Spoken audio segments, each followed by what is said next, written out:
Chilli powder అన్ని రకాల వంటలకు పచ్చళ్లకు సరైన chilli powder. No colour no chemicals. Sir సాధారణంగా నైట్ టైం ఎక్కువ డాబాల ద్వారా రావడం, గ్యాంగ్స్ అని మీటింగ్ అవ్వడం ఈ టైప్ ఉంటుంది. ఎందుకండి? అంటే వాళ్ళకి అక్కడ ప్లానింగ్ అన్ని తయారు చేసుకునేవారు. ఈ అవుట్స్కట్స్లో ఉన్న డాబాలు వీటి దగ్గర పెద్దగా పోలీసింగ్ అది జరగదు. అందుకని వీళ్ళు అక్కడికి సేఫ్గా వచ్చి కూర్చొని అందరూ మాట్లాడుతారు. కొంతమంది పోలీసులు కూడా వాళ్ళతో కలిసి ఉంటారు కదండి. అది తక్కువ అండి, రేర్. గ్యాంగ్స్తో కలవడం చాలా రేర్. ఓకే, తర్వాత ఎక్కడికి వచ్చారు సార్? మేరట్లోనే డిఐజీ అయ్యాను. అక్కడే డిఐజీ అయిన తర్వాత డిఐజీ రేంజ్ మేరట్ అయ్యాను. అప్పుడు ఈ గాజియాబాద్, నోయిడా, ఈ బులంద్షహర్ ఇవన్నీ కూడా నా కంట్రోల్లో ఉన్నాయి. అది అయిన తర్వాత నేను ఆంధ్రప్రదేశ్ డిప్యుటేషన్కి వచ్చాను. సొంత రాష్ట్రానికి వచ్చారు, మళ్ళీ యూపీ నుండి ఏపీకి వచ్చాను. రాగానే అనంతపూర్ రేంజ్ డిఐజీ. అవునండి, అనంతపూర్ రేంజ్ డిఐజీ. అక్కడ పోలీసింగ్ ఎంటర్ డిఫరెంట్ కనిపిస్తుంది కదండి. అక్కడ అంతా క్రిమినల్స్ ఉంటారు, ఇక్కడ అంతా కనిపించారు కదా. చాలా డిఫరెన్స్ అండి. అంటే యాక్చువల్గా ఈవెన్ అంటే అనంతపూర్ ఇవన్నీ, కర్నూలు, అనంతపూర్ ఇవన్నీ కూడా ఫ్యాక్షనలిజం ఏరియాస్ ఒకప్పుడు. నేను జాయిన్ అయ్యే టైంకి అంత ఫ్యాక్షనలిజం ఏమీ లేదు. ఆల్మోస్ట్ నిల్లు. అది కూడా అయిపోయింది. అప్పుడు నాకు పెద్దగా ఏం చేయాలో అంటే మాకేముండేదంటే, నేను డిఐజీ మీరట్గా చేసినప్పుడు ప్రతిరోజు కూడా ఒక 50-60 మంది ఫిర్యాదుదారులు వచ్చేవారు. దాంతో చాలా బిజీగా ఉండేవాళ్ళం రోజంతా. ఇది ఈ గొడవ, ఆ గొడవ, అవి ఇవి, కొంతమంది ధర్నాలు, అక్కడ హెల్మెట్ ఎలా చేయాలి, ఇవన్నీ డిస్కషన్లు చాలా బిజీగా ఉండదు. ఇక్కడికి వచ్చేసరికి అసలు పని ఏం కనిపించేది కాదు. కొన్ని రోజులు అయితే ఇబ్బంది పడ్డాను, ఏంటి అసలు ఇక్కడ ఏ పని లేదు అని. అనంతపురం హెడ్ క్వార్టర్ ఇబ్బంది పడి ఏంటి అసలు ఎవరు కలవడానికి రావట్లేదు. కలవడానికైనా ఎవరో వస్తున్నారంటే ఎమ్మెల్యే ఎవరో వస్తున్నారో లేదా ఇంకెవరు లేదు. వచ్చినా సరే పోస్టింగ్ కోసం వస్తారు తప్ప కంప్లైంట్ కాదు. సో ఇది కొత్త సమస్యలాగా ఉంది. ఇది ఎలాగా అనుకొని ఒక రిటైర్డ్ ఆఫీసర్స్ ఎవరు ఉన్నారో కనుక్కోండి అని చెప్పాను మా వాళ్ళకి. రిటైర్డ్ డిఎస్పీని ఒక ఆయన తీసుకొచ్చాను. ఆయన ఏంటి రిటైర్ అయిపోయిన తర్వాత ఆయన స్పిరిచువల్ సైడ్ వెళ్ళాడు. ఓకే, యోగా అది నేర్చుకునేవాడు. యోగా అది బాగా చేసేవాడు. సరే మరి నీతో కలిసి యోగా చేస్తున్నా, ఇంక ఇదే పని పెట్టుకుందాం, అట్లీస్ట్ బాడీ నన్ను కరెక్ట్ పెడదామని ఆయనతో కలిసి రోజు యోగా చేసేవాడిని. స్పిరిచువల్ డిస్కషన్ కూడా ఆయనతో బాగా జరిగేది. ఆయన అయిపోయిన తర్వాత కొన్ని రోజులకి అనిపించింది ఏదో కొంత ఉద్యోగం అంటూ చేయాలి కదా, ఇది మరీ దారుణంగా ఉందనుకొని నేను అప్పుడు ఒకే పనిగా ఏమనుకున్నానంటే పోలీస్ స్టేషన్స్ అన్నీ విజిట్ చేద్దాం.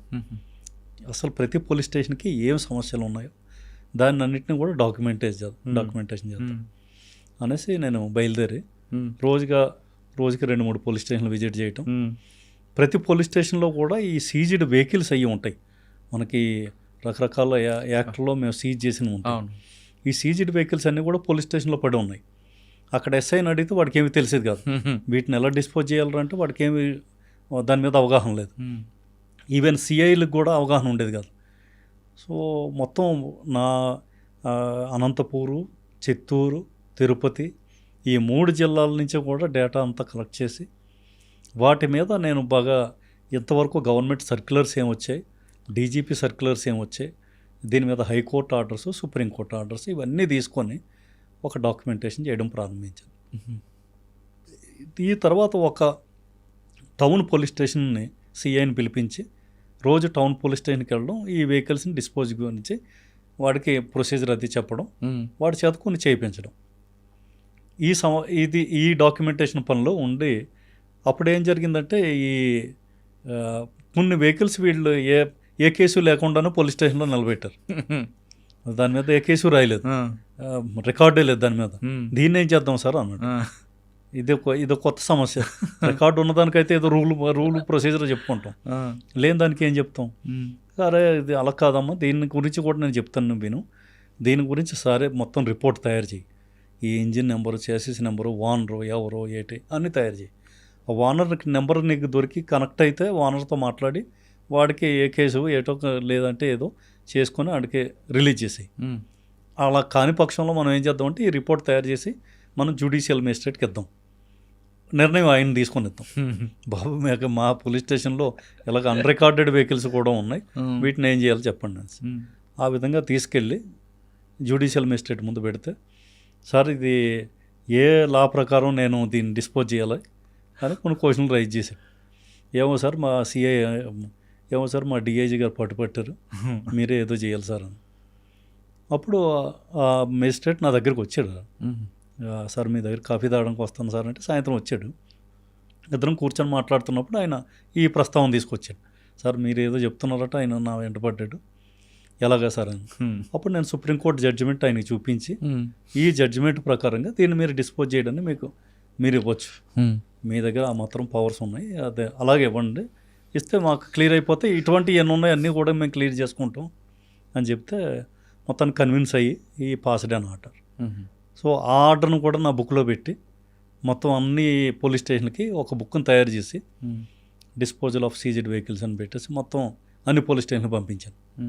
సో ఆ విధంగా వెహికల్స్ ఏవైతే ఉన్నాయో అన్నిటినీ కూడా మా వాళ్ళు చాలా వరకు ప్రొసీజర్ ప్రకారంగా డిస్పోజ్ చేశారు.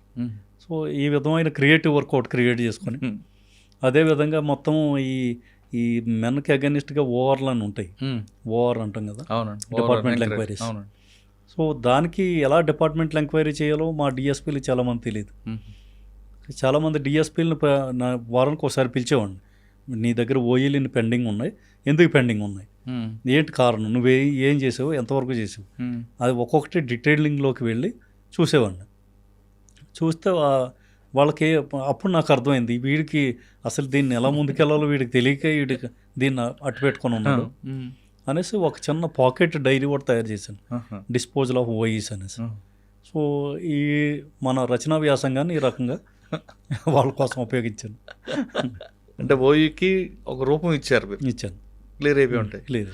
సాధారణంగా ఓఈలు పెండింగ్ ఎందుకు ఉంటాయండి సార్? అంటే మీరు కాదు కానీ వేరే వాళ్ళ ఆఫీసర్లు డబ్బుల కోసం పక్కన పెండింగ్ పెడతారు.